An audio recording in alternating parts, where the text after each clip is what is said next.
Zambales sa oras na ito. Inutusan ni Interior and Local Government Secretary Benhur Abalos Jr. ang Philippine National Police na makipag-ugnayan sa Armed Forces of the Philippines para mahuli ang mga sospek sa pagpatay kay South UP Maguindanao del Sur Vice Mayor Roldan Benito at bodyguard nito.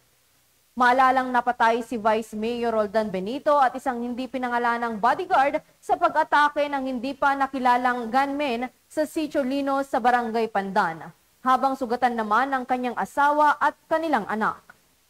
Sa inisyal na investigasyon na isinagawa ng lokal na pulisya, lumabas na ang mga biktima ay sakay ng isang pick-up nang sila'y pinaputukan ng mga armadong lalaki sa nabanggit na lugar. Ipinaabot naman ni SILG Abalos ang kanyang pakikiramay sa pamilya ng pinatay na vice-alkalde at bodyguard nito.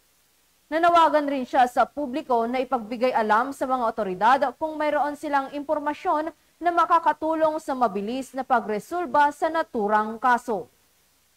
Para sa iba pang napapanahong balitang pampulisya, laging tumutok sa Police News Network. Alagad ng batas, tagataguyod ng balitang pulis.